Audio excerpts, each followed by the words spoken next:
welcome back to the Yarra Valley Living Centre and another episode of Living Well.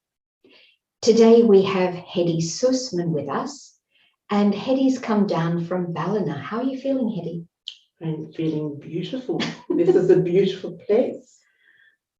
Yes, it's quite a little paradise. But so is where you live. Just different, isn't it? Yes, it is. It's entirely different. I mean, this is a very rural setting. I'm in a suburban setting with lovely surrounds. But I mean, many places you could say are mini oases, and that's certainly one here. Yeah. Beautiful with the animals. And what you're going to share with us today is your journey since moving to Ballina. Because from what I understand, even though it's only been 2 years that you moved there from Sydney, it's been two of the most meaningful, or I don't know, you describe it. I see it as movement, yes. Yeah, so how would you describe it? I sort of, I had to even think about it because, after a period of time, things occur and then it's like, well, I don't remember the process. I remember certain aspects. So I started writing a few notes for myself about that time. And out of that writing comes, I guess, a deeper understanding of the process. So I came to the conclusion that my life, basically from birth, had been a period of, I guess, normalizing discomfort. So it becomes normal. It's like a fish swims in water, and the discomfort was my water. And it sort of, well, that is me. That's Hedy. That's who I am. That's how I project myself. And it's not that one is unaware of the discomfort. One is aware of it, but it's like, well, I just don't know quite how to move this. Maybe in time, I guess that's what I was thinking. In time, this will release itself. But pretty well, I guess until I made that move to Ballina, I had been pretty static in lots of ways. There's obviously variations over a lifetime, but there was still the same life force, let's put it that way, that existed. But even static might have been something that you welcomed, because would you like to tell us about the beginning of your life a little bit to bring some context? Well, it's certainly connected. I'm a Holocaust baby, so I was born at a time that was very difficult, and of course, as a baby, one doesn't know the circumstances. One knows nothing, but one feels everything. So I think that was the experience I had. If I try to sort of put the jigsaw pieces together. And I grew, again, not really consciously, but very wary of other people. And so it was, a fear, really. And even that I didn't really understand. I understood it in circumstances. So, there are certain circumstances I was really aware of that feeling. But other times where maybe things were not so spotlighted on me, I had this sort of, you could call it a disease. And disease is a great word because it talks about the process that I moved into, which was disease. I had been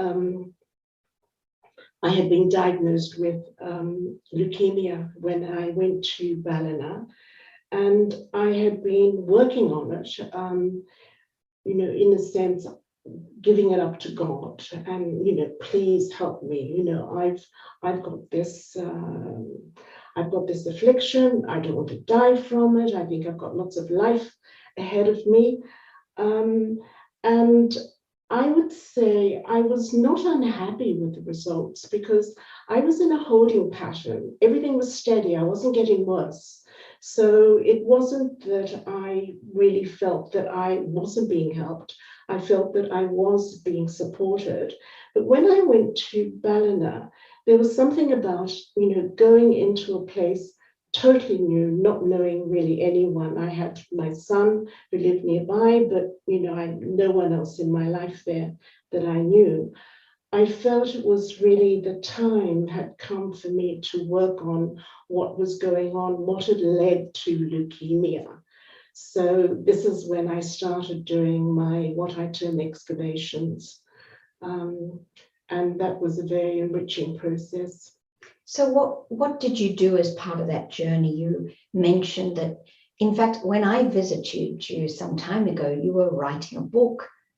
And was that side by side with your healing, or after you felt a bit released? I always think the hip bone is connected to the thigh bone, and so on. That sort of little ditty.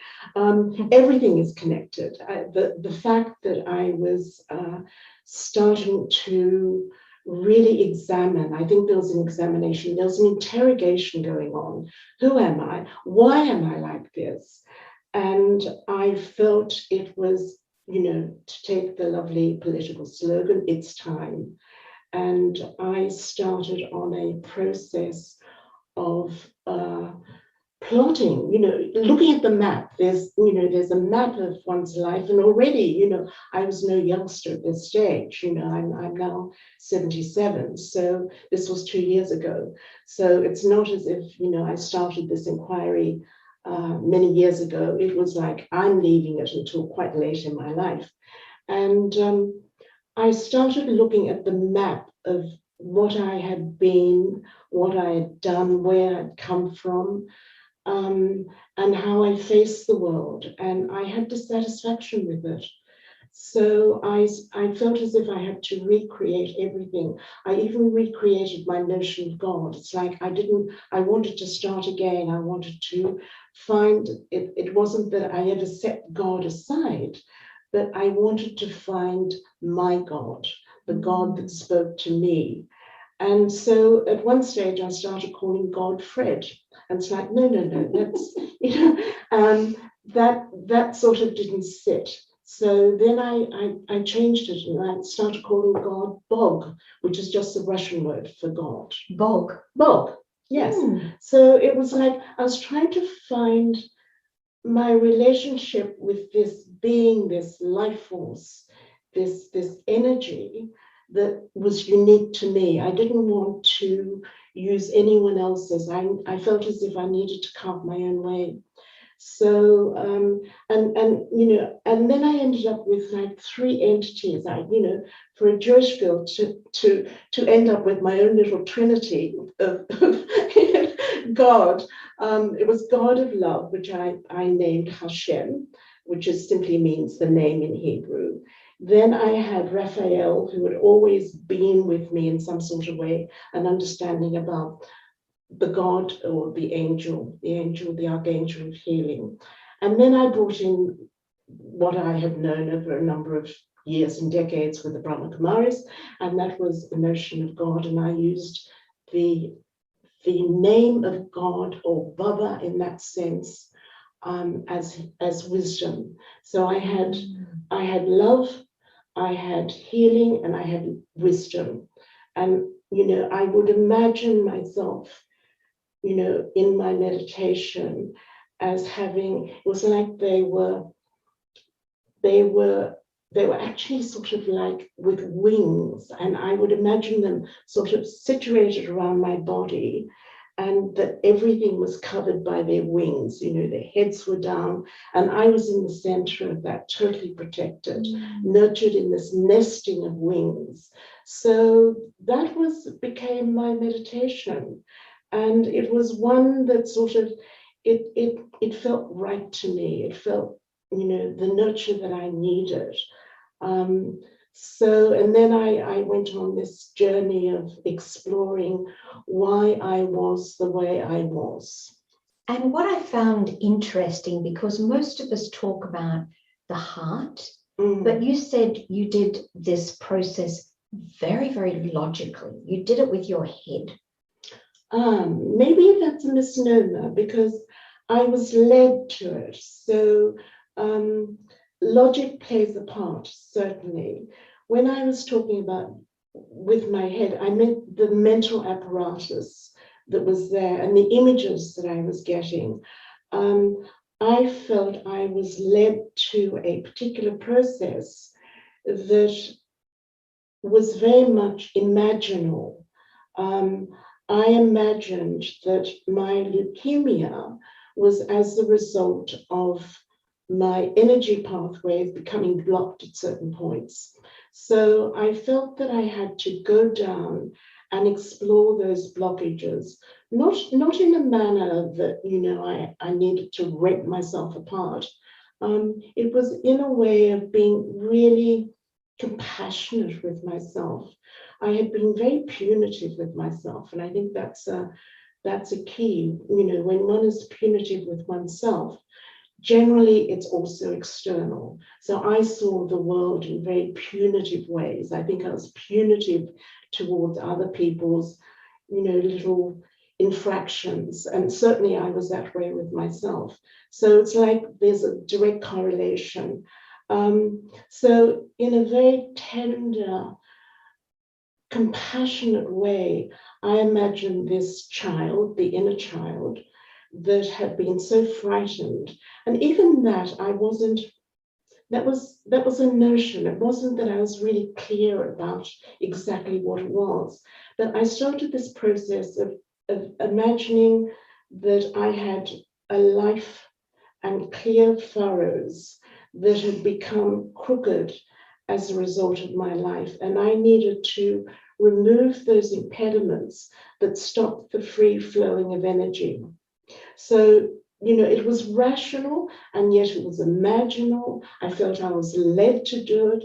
I took on this imagery of going down and removing those blockages that stop the free flow of energy and just bringing them up and offering them to my Trinity. And it's like, I have compassion for that. I have compassion for that child that I was. I have compassion for that person that was so frightened that reacted in this really aberrant manner. And so in the most tender way, I would bring this up and say, I don't want it anymore. It's yours. So this was a process, not fixation on, what one needs to do if one's got leukemia and this brand of leukemia or another. I didn't even go there. It was truly looking at my emotional, spiritual nature that I felt needed the excavation. And so I sort of, use the imagery of an archaeological dig. There are things there that needed to be brought to the surface, given oxygen, really, because after a period of time, it's like they're pushed down. It's like I sort of knew things were there, but I didn't know in the full capacity. I didn't want to examine them. They were scary. So you can imagine that these emotional traumas are locked down. If you can think of a room, fetid air, never gets a light, the doors never open. So I felt as if that needed to be released. And I think the difference between what I was doing and what I had done was, in the past, I was playing you could say, a passive role about sickness and healing. It's like, here I am, I have this sickness. Archangel Gabriel, here I am, you know what's going on. God, you know what's going on, do your stuff. And I got the view, and again, this is not a rational response. I got the feeling that there was something amiss in that process. And I've sort of come across something that sort of explains it to me, and perhaps in worldly terms. There's the Pareto, I think, principle. You put 80% of your results come from 20% of your work. And the way I saw it was, in order to bring about my healing, and that's not necessarily healing from leukemia or any other thing, that's not necessarily the success. It just happened to work in my case. The success was that by putting in 20% effort, by going through this excavation, I felt that God, Fred, Bog, whoever, Hashem, 80% they were coming across. And I didn't know that my leukemia had gone. I only knew that I felt freed up. And that's a process I think is really important, because I don't think anyone can lose by this process. And I think sometimes, I certainly was spiritual bypassing, like push all that down. I don't want to go there. And let me sort of, direct my attention to the light up there. And it's like putting a Band-Aid. I think, maybe it got better. Maybe I was worse before I started doing this. But it certainly didn't bring about the clearing that I guess I wanted, and I certainly expected. So it's this principle of, I think we have to work towards our healing. We have to do something. We have to come across at least 20%, and the rest of the 80% will flow in by that 20%. And it wasn't that I tore myself apart. It wasn't necessarily that I was in, agonies of emotional turmoil. I felt I was certainly in the bringing it up. I felt the energy. I felt the clearing. It was like a click happened. And I felt as if my body was freeing up, that those, furrows of energy that's meant to sort of flow into our bodies were being freed up. So it was really quite a freedom exercise, if I want to give it a name. I was coming to freedom, and it's ongoing. I still do aspects of that. And that was, on a daily basis. Every morning I would start, and it's like, what can I bring up today? Every day I'd bring up another story. And again, without, I think some people think it has to be so heart-wrenching, so agonizing. And it wasn't. It's not that I didn't have some tears on occasions. I definitely did. But there were tears for the poor girl that didn't know any better. That's what the tears were for. Very often I've heard people are afraid to go on this journey because, you need some courage to open up, like you said, that room you've never allowed yourself to look into. And the other aspect is that you didn't seem to be so much motivated by your illness. It seemed to be just the right time. I think the illness was, should be translated into the gift. I had a gift because it made me dig deep further. And that was a gift. It sort of brought it to a head that I needed to do something more than what I was doing. That became really clear. And in terms of the courage, I sort of feel as if, I don't know that it was courage. People ask me, did I do it with therapists? No, I did it with me and me and me. All the me's that came out. They were all active. I think, in a way, it's a false courage that we keep ourselves locked in paralysis.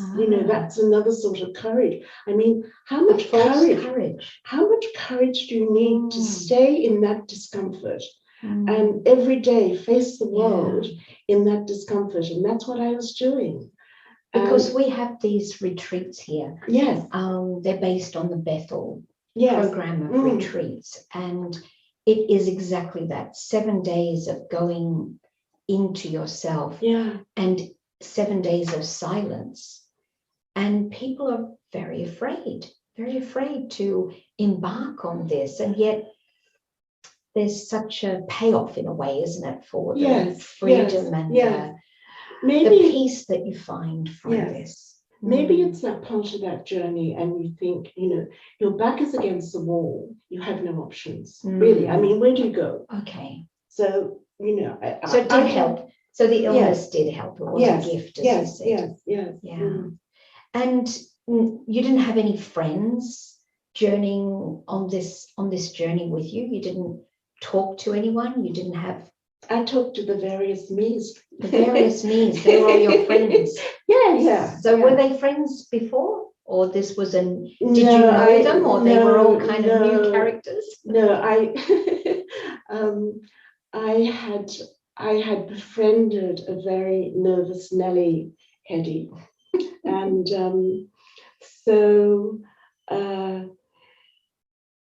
and there are other people. I somehow, when I was born, my parents escaped from a forced labor camp, and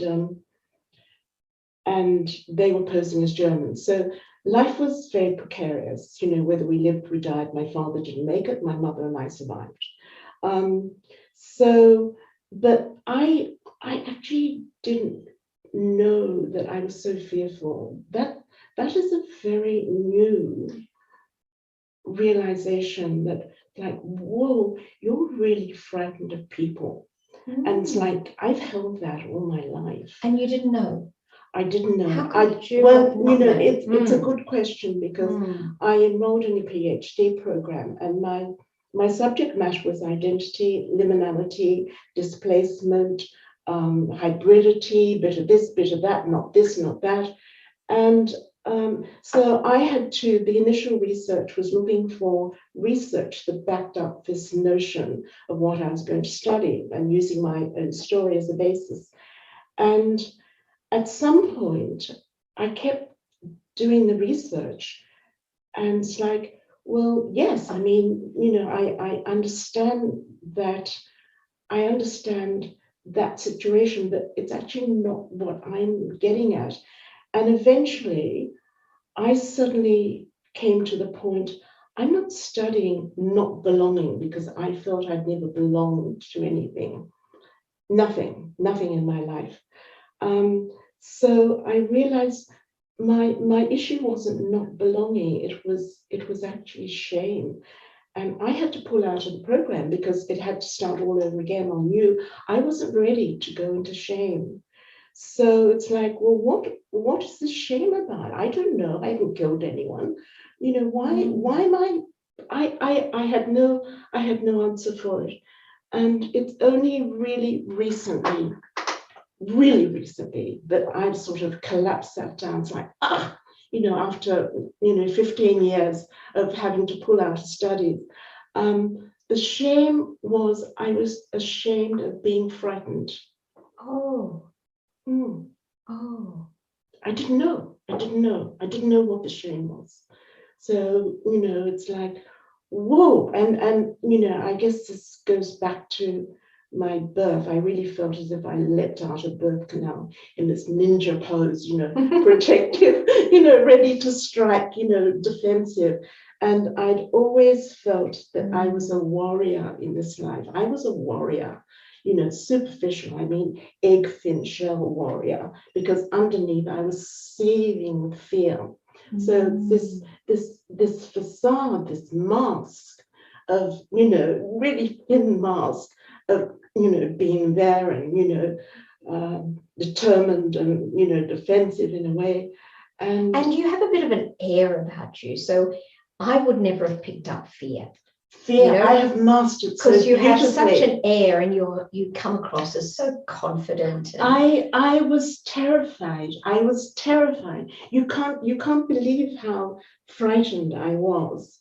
And of course, we're coming to the end of this half an hour. Yeah. And I'd like to finish your story of healing. Yeah. So would you be willing to come back again and talk about belonging, shame, fear? Because I think there's so much to unpack, and we can't do it justice in these few minutes. Yeah. Is that okay? Yeah. So I think now, just tell me, just the other little bits I know about your healing Mm. was that you would take a daily walk barefoot on the beach. Mm. And what happened? Did you heal? That's, there's a Yeah. little, let's, just finish your Okay. story for today. Okay. So, in a sense, in order to live well, in order to have well-being, I had to move into happiness. And happiness was this amazing place that I'd moved to, not knowing anyone. So I really had to make my mind active and draw from the environment all the things that you could say, all the vitamins that I needed, all the minerals, all the things that made up healing. So, there's a whole philosophy behind earthing, just getting your feet on earth and feeling the energy, the frequencies of the earth, and allowing us to be electrified by them. So I would go every day along the beach in Ballina, walk, talk to myself, talk to God, Fred, my Trinity, and I would maximize that as, what I was doing for my body. My diet was fine, but I didn't really change my diet. It wasn't that suddenly, I read everything up about leukemia. I didn't really even know what leukemia was. If someone had asked me to explain, I still couldn't do it, really. So it wasn't that my focus was put on my body and leukemia. It was put on well-being and a sense of consolidation and connection with what was available. So that's so interesting, because nowadays, if someone's diagnosed, often they will, Google and do so much to find out all about the disease, but you didn't really bother. I didn't bother. Worked on the dis-ease. Well, I that's right. I had to work with the dis-ease in all its permutations. And think about the word, what does it say? What does it say to us? It's like, it's giving you all the clues. And I had held dis-ease from the time of birth, and maybe before lifetimes, and I can't talk about that. But, I am aware of this lifetime and what impact, what imprint it's had on me. And ultimately, Hedy, as we close this interview, how are you doing? What's happened to that disease? Well, yes. My disease, the label of the disease has gone. My hematologist doesn't want to see me except yearly, and he's gorgeous. So, it's like I have to wait to see him. My sense of personal dis-ease is going. It hasn't gone completely. But you said by a lot. How much has it gone? Percentage, I would say it's more than half. It's more than half. I would say it's 60%, but I'm still working on it. I think something one has had all one's life, suddenly maybe it happens. But in my case, I'm still putting in my 20%. And so I work on that, on the 20%, and that's all I have to put in. It's not arduous.